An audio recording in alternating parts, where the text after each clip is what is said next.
WesWinds, the wind ensemble at Wesley. And you noticed as you came in, there was a QR code on the doors if you're interested in any of the program notes with regard to what we're playing this evening. Please take a look at them, because some of the connections, and that's the key to tonight's concert, some of the connections are quite unique.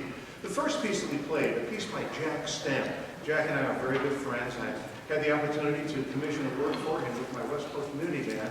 He came out and spent several days with us, and that unique and wonderful connection that Jack and I had is a sort of was the beginning of the thought process of how to get involved in this concert. You'll notice that in many instances, either the tunes themselves or the composers are the same, those connections. This next piece, however, has nothing to do with that. This piece I'm doing for me.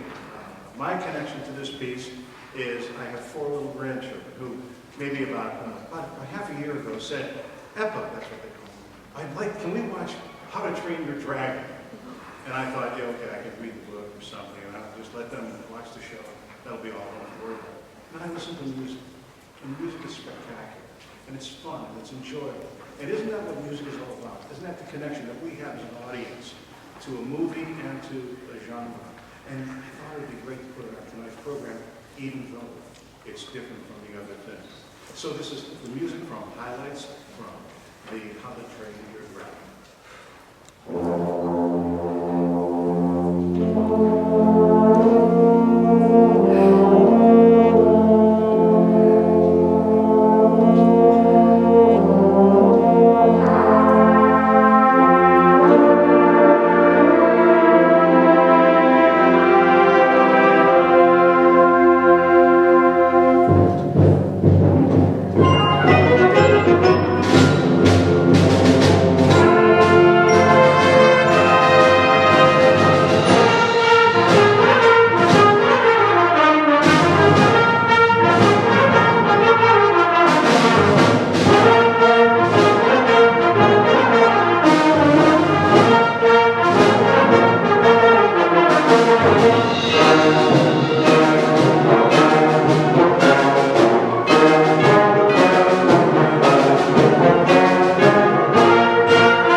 is a composer of sight. And by that I mean his music is more to elicit a feeling, a sense, a sensation, a memory. And the three pieces that we're having for him, that we're playing with him for him right now, that we're going to be doing with this, all have a different meaning and a different connection. The most important one, perhaps, is one of sort of revealing emotion. And he captures that in such a magnificent way. Think of him, if you will, as John Williams of the mind. Think about what a movie, or what sound, the sound that you're hearing on the ensemble, from the ensemble. What picture is it painting? What's the connection between the sound that you hear and the image that's coming forth in your head? That's really what this is all about. That's what this piece is all about. And if you could, do Liberty, and then Life, what is it, Life Return. Thank you. I just waved my arms out. Life Eternal, and then hypnotic memories. The three pieces, some similarities and some differences. And think, if you will, if you go back and look at those program notes, you'll have a better sense of what Rossano thought about. Rossano grew up in western New York, in an area called Grand Island, right in the middle of the Niagara River, about 10 miles from where I was born and raised. And Rossano's first teacher, actually a very good friend of mine. And I learned about Rossano when he was in high school, before he became big. So, Liberty, and then Life Eternal, and then hypnotic memories.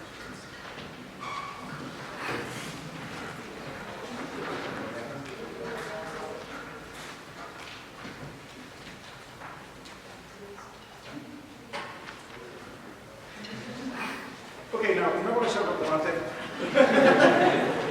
We're not going to play his pieces now. Could be worse. It could only be 7 pieces instead of 9. This is actually Oh Wally Wally. This is Waters Wide, that melody. And we have 2 different versions of it. That's why I wasn't thinking of it.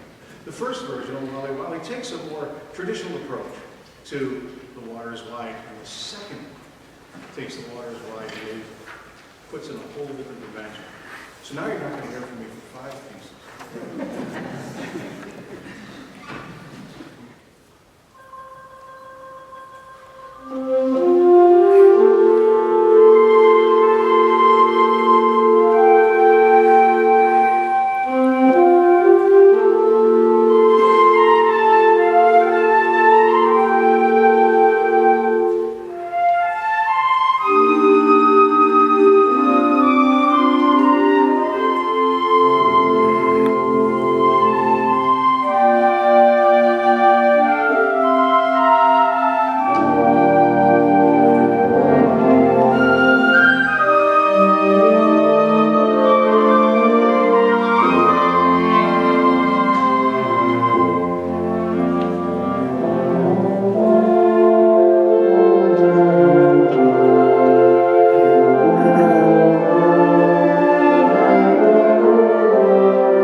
stamp suite, a connection.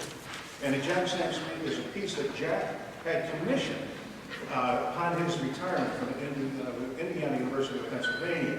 And 5 composers were, in essence, commissioned to write 5 separate pieces in Jack's style. And the Waters By, what a curious thing that Timothy Groves did in putting the Waters By together. Traditional, certainly, but sort of put your seatbelts on in the middle because it gets to be a little bit weird in the middle. I hope that you enjoy it. The Waters By and by Timothy Groves.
student who passed way too soon, early in life. The first part, reflection of his life, and then the happiness that he portrayed when he was alive. Wonderful, wonderful story. This last piece, this hypnotic memory, however, is different than many of the other things that Galante writes. It was more of a sort of passion, more of a movement forward. Really less of an image, but more of a mystery, if you will. Some sort of just little images in his mind. The next piece is David Holsinger's On American Spiritual. Let me confirm that. Yes. This connection is actually me. David Holsinger is a prolific composer, and this particular piece I did with the high school band back in the early 2000s that my daughters were actually a part of. And they continuously tell me, Dad, this is our favorite piece. So when I was putting together connections to this concert, I thought, what a wonderful addition that this will be. So I hope that you enjoy On American Spirituals, David Holsinger.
back after COVID in the spring of 21, after having 5 semesters off. The group had to suffer a new rebirth. We sort of brought that about ourselves. We came back to play. And the improvement from semester to semester and semester is what you see in front of you right now. It's an extraordinary group of individual musicians in front of you, and I'm so proud to have been able to work with them this semester. It really is such a blessing. So thank you.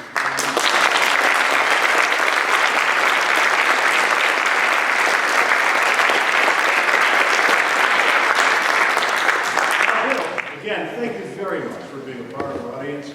This end of semester, wonderful concert that we've had an opportunity to share with you. But it's not just about what happens tonight on December 5th from 8 o'clock until just about 9 o'clock. It's about what happened in the 12 weeks prior to this, as we began to gel and grow as a group and as we began to listen to one another. And that's an important thing about music. It's not just about the connections between the individual and the page in front of them. It's about the connections between the individuals within an ensemble. It's not about 45 people playing 45 different things. It's about 45 people playing one thing. And that's the importance of music. That's what music does. Huxley once said, that which comes nearest to expressing the inexpressible is music. And I think it's true. I think what music does is it inspires us. You heard with the Galante how that music maybe inspired part of your brain to recall a distant memory. Maybe you saw a vision of something. Perhaps one of the pieces that we did reminded you of a movie, such as How to Train Your Dragon. So don't let music not be a part of your life. Keep music there and allow yourself to enjoy it. And if you perform, make sure that you take out an instrument or you use your voice and you make music part of your life. It's been a pleasure having this opportunity to play for you tonight. Thank you so much. And now, Kenneth Alford's On the Quarter Deck.